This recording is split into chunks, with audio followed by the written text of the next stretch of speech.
Hey, what's going on everyone? Matthew from therighttrader.com back today with another daily crypto update.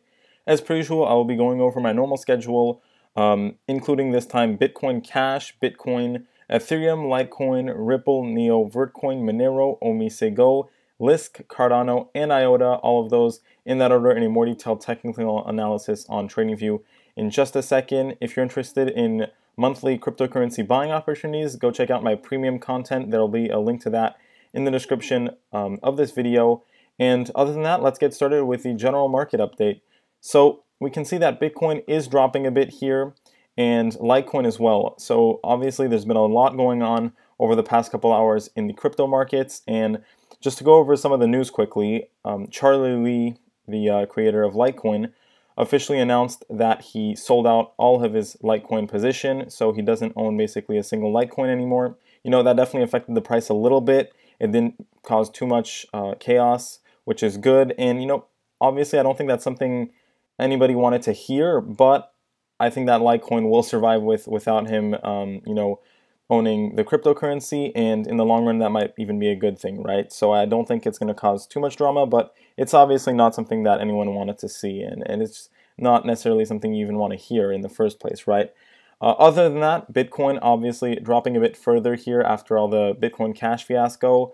That's probably going to continue. I just wanted to give you my thoughts on everything that's going on really quickly, and I think that what we're going to see here moving forward over the next couple of weeks is you have to realize that the whole playing field here is going to change up quite a bit moving forward, and I think that we're going to see Bitcoin take a big hit here. You know, I definitely think it is under attack. Once again, not really something that anybody wanted to see per se, but it definitely kind of is under attack, right? You may have seen some of the posts on Reddit about that, and I do think that its market cap will be eaten away partially over the next couple of weeks, and that obviously means that the price will drop.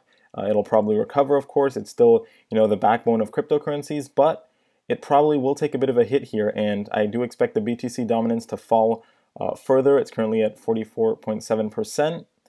Of course, the money will probably flow into Bitcoin Cash in part, and just altcoins in general, right? So we're already kind of seeing that today. Of course, Bitcoin Cash still doing pretty well, was pretty volatile today. Did break above $4,000, then we dipped back below. I think that once Coinbase reestablishes its buy orders for Bitcoin Cash, because they temporarily closed that, we'll see Bitcoin Cash rise again. But otherwise, we have a lot of the altcoins that are actually in the green today, right? Ripple up 25%, Dash still doing really good, now above $1,500. Neo bouncing once again, Stellar, we've got Tron up 45%, Verge, crazy move here, up 120%. Now over 15 cents. Absolutely amazing, really making a name for itself here in the cryptocurrency community. And I'm sure this is one that a lot of you want to see added to these daily crypto updates now. So let me know if you'd be interested in that. I can't promise that I'm going to put it in just yet because we do have a lot to cover, and the list is getting longer and longer, but let me know what you think about that. List doing pretty well, and you know, I'm not going to go through all of them, of course, but there are quite a big movers and definitely a bounce here today. As far as altcoins are concerned, we've got Komodo up 47%, Scicoin up 60%, and Power Ledger bouncing. We've got Redcoin, one of the biggest movers today, I believe, and it's up 366%. I don't know much about this cryptocurrency, but it's definitely been skyrocketing, so I might have to take a look at it. Other than that, let's get right into the technical analysis side of things, starting off with Bitcoin Cash, and we can see that, you know, we definitely spiked a bit here, all the way up near 30,000 Satoshis, it looks like, and drop back lower. So, you know, we're currently trading at this Bollinger Band, you know, right above the upper Bollinger Band. We do have quite a bit of support there, so it would be good to see it kind of trade above the Bollinger Band moving forward, maybe get a bounce off that. It's very hard to say what's going to happen. We still have to wait till Coinbase resumes buy orders to really expect some kind of spike again, but I do think we will be seeing that, you know, sooner rather than later. So maybe in the next week or two, maybe 2-3 weeks, but that should happen pretty soon. MACD here still looking pretty good. We crossed above the 70 line and then dipped back below that, so we'll have to pay attention if we're going to get another break above 70. That would probably be when we have, you know, the spike that I expect to see, right? And the spike could definitely move up pretty high, right? We already went quite high here for Bitcoin Cash, so we could definitely see that happen again. For now, things are just stabilizing, and people are processing the news. So it's going to take a little bit more time, but Eventually this will definitely start moving in the direction that I think it will, which is, people start buying up Bitcoin Cash, and Bitcoin dominance will fall and take a bit of a hit here. So let's go over now to actual Bitcoin, and let me know what you think about all this. Of course, I understand if you disagree. I'm really not trying to be controversial. I'm just giving my opinion. I have no bias in this whole thing. I'm just a trader like everyone else. And taking a look at Bitcoin here, we can see that we did manage to get a nice little bounce here off the middle band, the brown line, at $15,601. Now moving above our support level at 16,644, and even climbing back above this uptrend line right over here, which is a good sign, right? It'd be ideal if we were able to stay above that.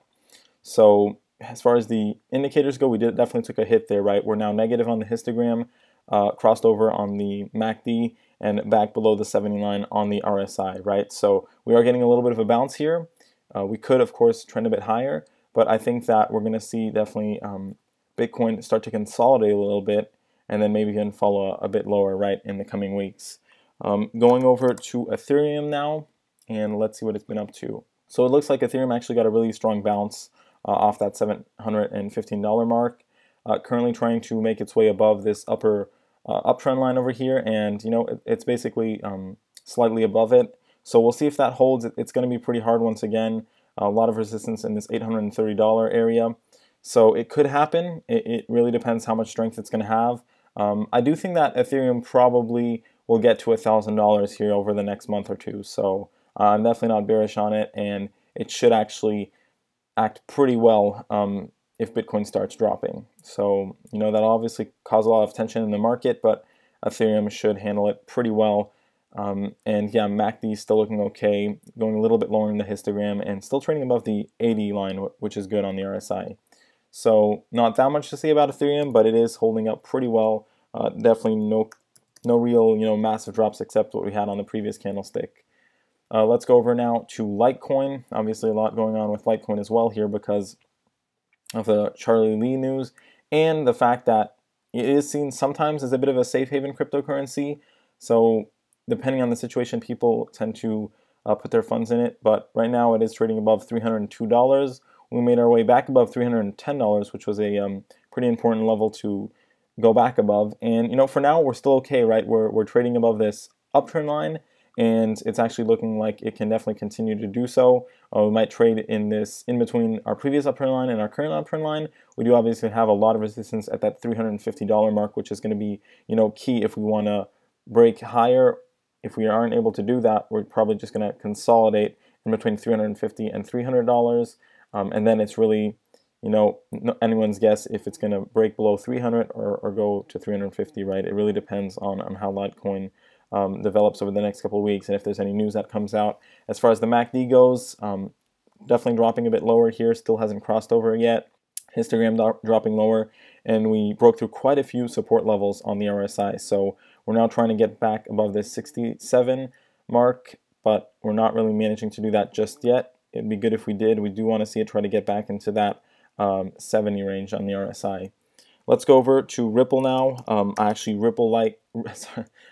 really like Ripple right now, and I haven't bought any Ripple yet, but I was considering, in the short term here, it definitely got a little bit of a bounce. It's probably going to break higher. I'm not really going to chase this, but as far as the indicators go, definitely getting more bullish here. I mean, we had a little bit of a dip and consolidation after our big breakout, and we're kind of getting now stage 2 of that. So back above the 80 line on the RSI, MACD really kicked back and bounced again, and same thing on the histogram.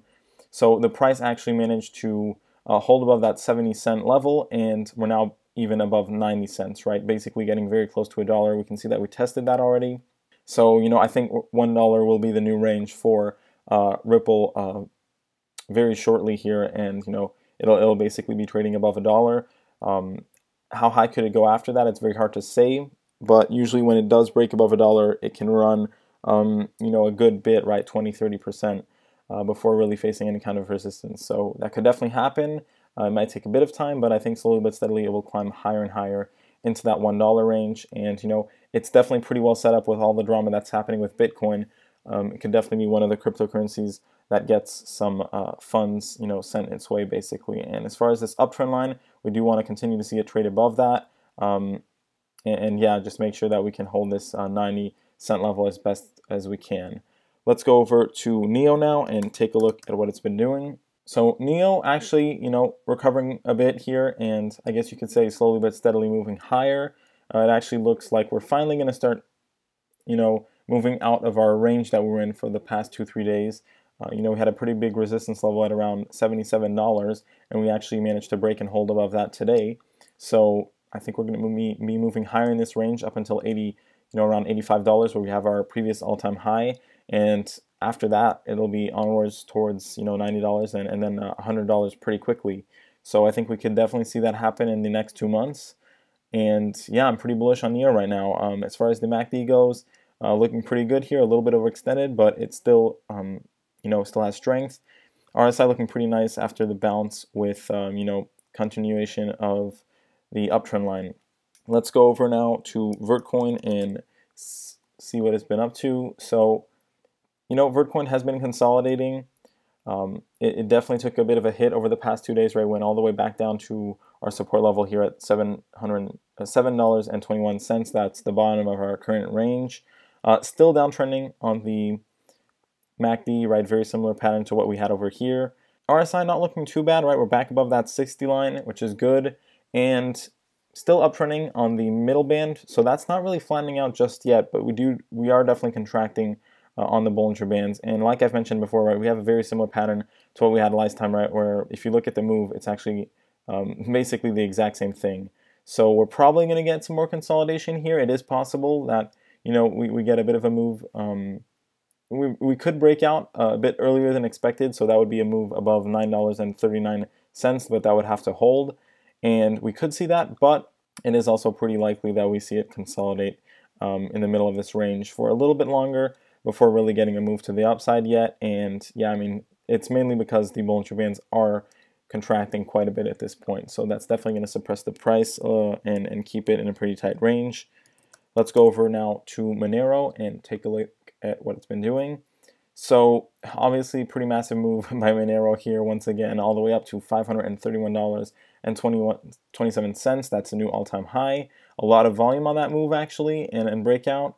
MACD somehow still looking pretty strong here, moving a little bit lower on the RSI back below the 80 line, but we're still uptrending, right? Still above the 75 line. As far as the price action goes, I think we might see it drop a little bit here just because it is extremely overextended, and you just have to realize that. I'm not bearish on Monero or anything, but it's just that I don't see how it's going to sustain this, easily. I think we're going to have to at least get back into the Bollinger Band range, so maybe some consolidation or a little bit of a drop to enter back into the Bollinger Band range. If we see a drop, we're going to be, of course, looking for a bounce initially off that $400 mark. That's, of course, a pretty important and big support level. Could drop a little bit lower if things worsen, but I would say, seeing the strength of Monero, maybe it's best to just expect a bounce off that $400 mark.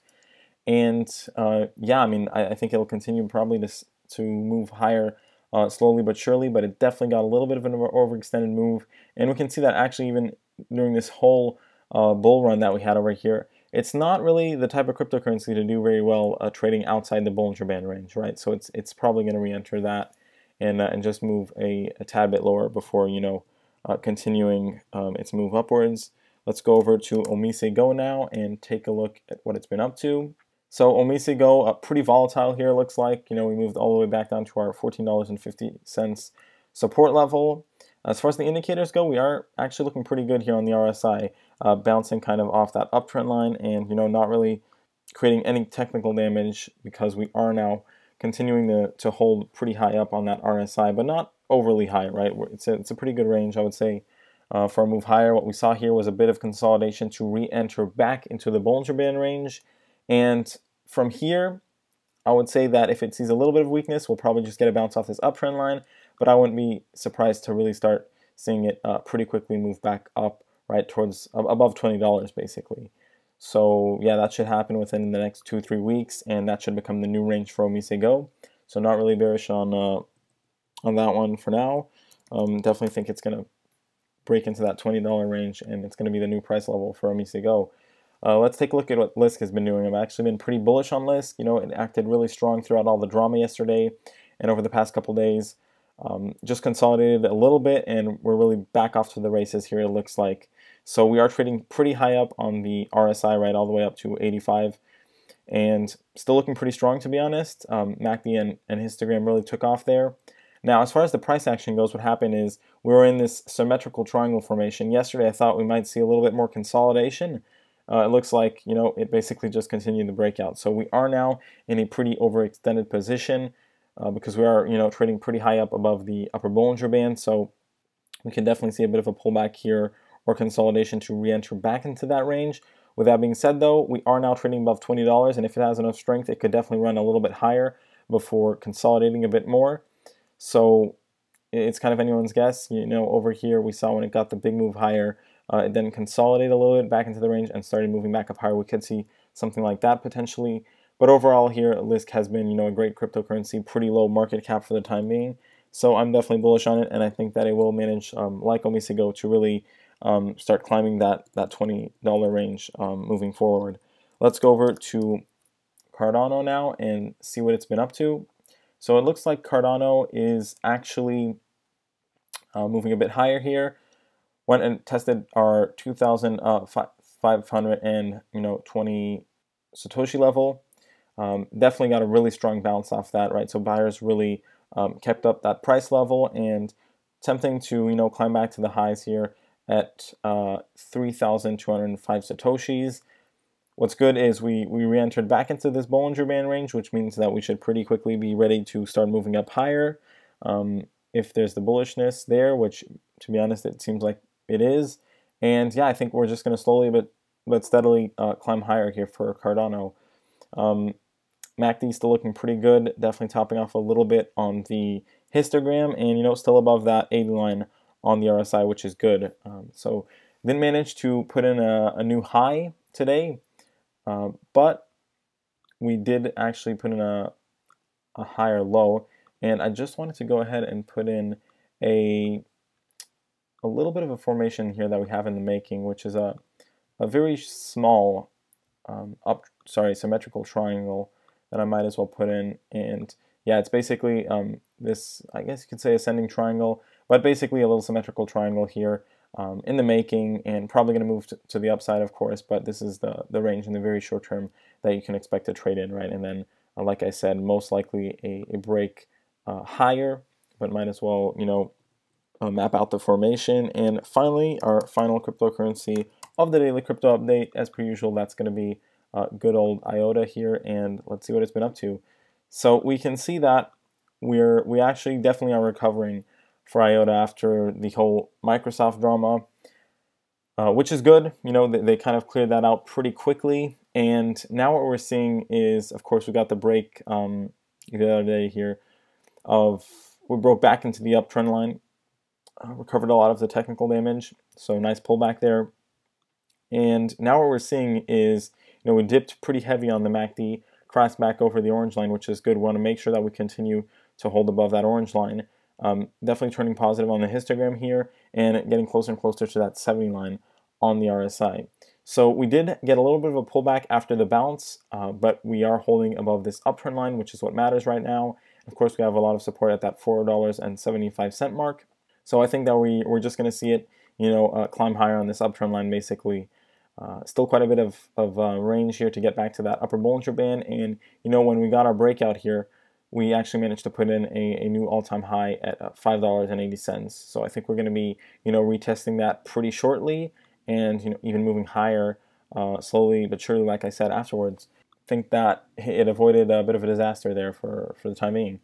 Looking pretty good overall. With that being said, everyone, this is the end of the daily crypto update. Like I said, altcoins seem to be bouncing. Bitcoin Cash probably going to see some strength over the next couple of weeks, and Bitcoin, unfortunately, is probably going to see a bit of weakness, but I'd be interested to hear your thoughts on all of this. Once again, if you're interested in my monthly subscription for buying opportunities, go check that out. And yeah, thanks for watching, everyone. Have a great day.